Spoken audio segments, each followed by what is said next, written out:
ഈ നമ്മുടെ നമ്പറുകൾ കിട്ടിക്കഴിഞ്ഞാൽ ഇങ്ങനെ വിളിച്ചിട്ട് എല്ലാവരും അല്ല കേട്ടോ, വളരെ കുറച്ച് പേര് വിളിച്ചിട്ട് എനിക്ക് എൻ്റെ സ്വന്തം പെങ്ങളെ പോലെയാണ്, എൻ്റെ മകളെ പോലെയാണ്, സ്വന്തം പെങ്ങളാണ് ഞാൻ അങ്ങനെ. അപ്പം ഒരാൾക്ക് ഉള്ളിൽ തോന്നുന്ന ഒരു ഇഷ്ടത്തെ അയ്യോ എനിക്ക് താല്പര്യമില്ല എന്ന് പറഞ്ഞു വെക്കാൻ അവരെ ഹേർട്ട് ചെയ്യേണ്ട കാര്യം നമുക്കില്ലല്ലോ. അപ്പൊ ചേട്ടാ താങ്ക് യു എന്ന് പറഞ്ഞ് വെക്കും. പിറ്റേ ദിവസവും വിളിക്കും പെങ്ങളുടെ സുഖം അന്വേഷിക്കാൻ. എല്ലാ ദിവസവും വിളിക്കും പെങ്ങളുടെ സുഖം അന്വേഷിക്കാൻ. അപ്പൊ ആ ഒരു സാഹചര്യത്തിലാണ് ഞാൻ പറഞ്ഞത് അതെന്തിനാണ് അങ്ങനെ ഡെയിലി വിളിച്ച് ഒരാളെ വിളിച്ച് സുഖവിവരം അന്വേഷിക്കേണ്ടത്. പിന്നെ നമ്മൾ എടുക്കാതാവും കോള്, ശല്യമായി മാറും. ചിലപ്പോൾ വീഡിയോ കോളൊക്കെ ചെയ്ത് കളയും. നമ്മൾ എങ്ങനെയാണ് നമ്മുടെ വീട്ടിൽ നിൽക്കണം, അല്ലെങ്കിൽ നമ്മുടെ റൂമിൽ എന്തായിരിക്കും നമ്മുടെ അവസ്ഥ എന്നൊന്നും നമുക്കറിയില്ലല്ലോ. ചിലപ്പോൾ കുളിക്കാൻ കയറുന്ന ടൈമായിരിക്കും വീഡിയോ കോളൊക്കെ ചെയ്യും. അപ്പൊ അതൊക്കെ നമുക്ക് ടെക്നിക്കലി ഇതൊക്കെ ബുദ്ധിമുട്ടല്ലേ. അപ്പോഴാണ് ഞാൻ പറഞ്ഞത്, ഇപ്പൊ എന്നെ സംബന്ധിച്ച് എനിക്ക് എൻ്റെ ആങ്ങളെ കാണുന്ന പോലെ എനിക്ക് വേറൊരു ആളെ എൻ്റെ സ്വന്തം ബ്രദറായിട്ട് കാണാൻ പറ്റുമോ?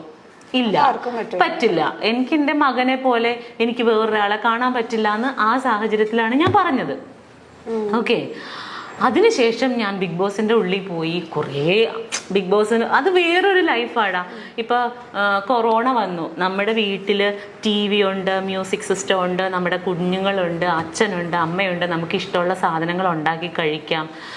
കള്ളുകുടിക്കുന്നവർക്ക് വീട്ടിൽ മദ്യം ഉണ്ടെങ്കിൽ അതും കുടിക്കാം. ആർക്കും ഒരു പ്രശ്നം ഉണ്ടായിരുന്നില്ല. ആകെ നമുക്ക് പോകാൻ പറ്റാത്തത് നമ്മുടെ വർക്കിംഗ് സ്പേസിൽ പോകാൻ പറ്റുന്നില്ല, റോഡിലേക്ക് ഇറങ്ങാൻ പറ്റുന്നില്ല, കടകളിൽ പോകാൻ പറ്റുന്നില്ല. ഇതായിരുന്നു നമുക്കുണ്ടായിരുന്ന ബുദ്ധിമുട്ട്. ആ സമയത്ത് പോലും ആളുകൾ എന്തോരം ഫ്രസ്ട്രേറ്റഡ് ആയി. ഇതൊന്നുമില്ലാത്ത ഒരു സ്പേസിൽ പരസ്പരം പരിചയമില്ലാത്ത 16 പേര് ഒരുമിച്ച് ജീവിക്കുന്ന ഒരു വീട്ടിലാണ് നമ്മൾ കഴിയണത്. നമ്മൾ ഇതുവരെ എൻ്റെ ലൈഫിൽ എൻ്റെ 40ാമത്തെ വയസ്സിൻ്റെ ഇടയ്ക്ക് ഇതുവരെ ഞാൻ അങ്ങനെ ഒരു സിറ്റുവേഷൻ ഫേസ് ചെയ്തിട്ടില്ല. ഫേസ് ചെയ്തിരുന്നെങ്കിൽ എൻ്റെ അഭിപ്രായം ഒന്നും ഇതായിരിക്കില്ല. ഞാൻ അതുവരെ ഉണ്ടായിരുന്ന എൻ്റെ അഭിപ്രായം മുഴുവൻ മാറിപ്പോയി. കാരണം എനിക്ക് ഒന്നും ചെയ്യാൻ പറ്റണില്ല. എനിക്ക് മനസ്സിലാവണുണ്ട് എൻ്റെ തലയിലെ സ്ക്രൂ കഴിഞ്ഞ് വീഴുന്നത്. സീരിയസ്ലി ഞാൻ ഇങ്ങനെ. അപ്പൊ എൻ്റെ ഒരു ആഗ്രഹം, എനിക്ക് ബെർണാച്ചനെ കാണാൻ പറ്റില്ല.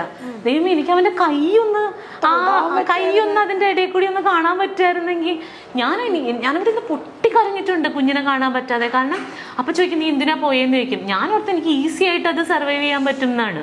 ഇന്നും ബെർണാച്ചന് സ്കൂളിൽ പോയപ്പോൾ ഞാൻ ടോയ്ലറ്റിലിരുന്ന് കുറേ കരഞ്ഞു.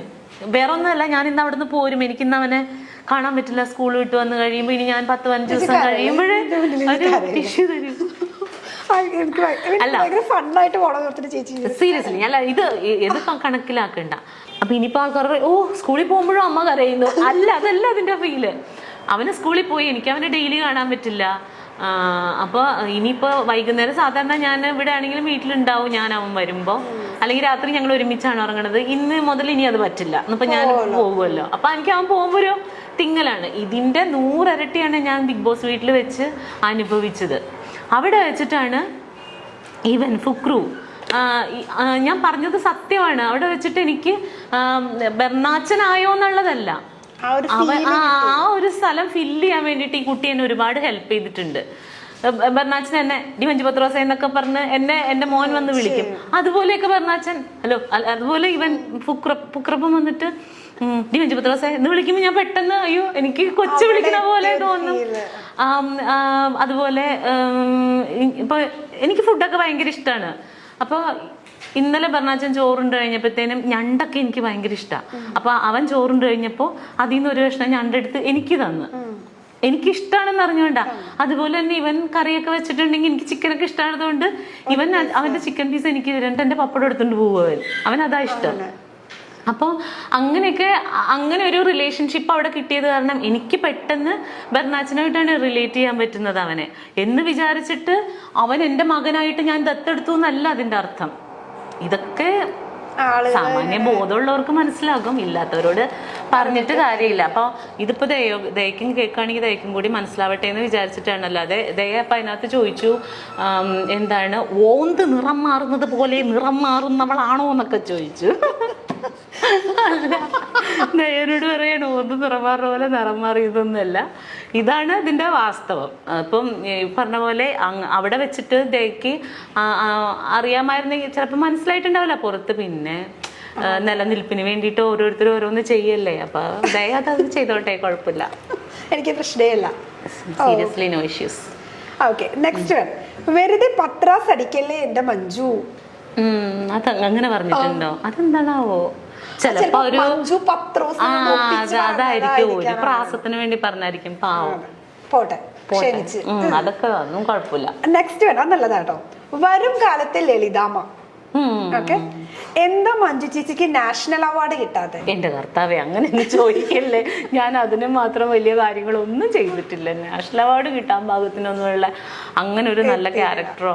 അതെന്താ അറിയോ, ഇപ്പോ നമ്മുടെ ഇൻഡസ്ട്രിയിൽ നിൽക്കുന്ന എല്ലാ ആർട്ടിസ്റ്റുകളും നല്ല ടാലന്റഡ് ആയിട്ടുള്ളവരാണ്. പക്ഷെ ചിലർക്ക് നല്ല ഓപ്പർച്യൂണിറ്റീസ് കിട്ടും. ഇപ്പൊ എനിക്ക് അഭിനയിക്കാൻ കഴിവുണ്ട്, ഞാൻ എൻ്റെ വീട്ടിൽ പോയിരുന്ന് അഭിനയിച്ചിട്ട് വല്ല കാര്യമുണ്ടോ? എനിക്കിപ്പോ ചിലപ്പോ അല്ലെങ്കിൽ ഇപ്പൊ ആർക്കാണെങ്കിലും ഇപ്പൊ ലളിതാമ്മ ചെയ്ത പോലെയുള്ള നല്ല ഡെപ്ത് ആയിട്ടുള്ള ക്യാരക്ടർ ഈസി ആയിട്ട് ചെയ്യാൻ പറ്റുമെന്ന് വിചാരിക്കുക. എനിക്കിതിപ്പോ ഒരവസരം കിട്ടിയാലല്ലേ എനിക്കിത് ചെയ്ത് കാണിക്കാൻ പറ്റുള്ളൂ. അപ്പൊ ചിലപ്പോ ഇത് എഴുതുന്ന ആളുകൾക്ക് നമ്മളിൽ അത്ര വിശ്വാസം ഉണ്ടാവില്ലായിരിക്കും, അതുകൊണ്ട് തരില്ല. അല്ലെങ്കിൽ അത്തരത്തിൽ കഥാപാത്രങ്ങൾ ജനിക്കുന്നുണ്ടാവില്ല. പിന്നെ ഒരെണ്ണം ജനിക്കുമ്പോൾ കുറച്ചും കൂടി ബെറ്റർ ആയിട്ടുള്ള ഒരാളിലേക്ക് പോകുമായിരിക്കും. അപ്പോൾ എപ്പോ ചെയ്യുന്നോ വിധി ഉണ്ടെങ്കിൽ കിട്ടും. അങ്ങനെ എന്നെ സംബന്ധിച്ച് എനിക്കെല്ലാം ബോണസാണ് കേട്ടോ. ഞാൻ പറഞ്ഞില്ലേ, ഇപ്പോൾ ചിലർ പറയും അവള് പഴയ കാലം മറന്നുപോയെന്ന്. ഞാൻ ഒരിക്കലും മറന്നിട്ടില്ല. അത് പറയാൻ പറ്റില്ല. അപ്പോൾ ഞാൻ എങ്ങനെയാണ്, എന്തായിരുന്നു എന്നുള്ളത് മറ്റാരേക്കാളും വ്യക്തമായിട്ട് അറിയാവുന്ന ഒരാളാണ് ഞാൻ. ഒരിക്കലും ഞാനത് മറക്കില്ല. അപ്പോൾ ഇല്ലില്ല, എനിക്ക് കരച്ചിൽ വരാറില്ല. ഞാൻ അങ്ങനെ ഇപ്പൊ കരയാറില്ല.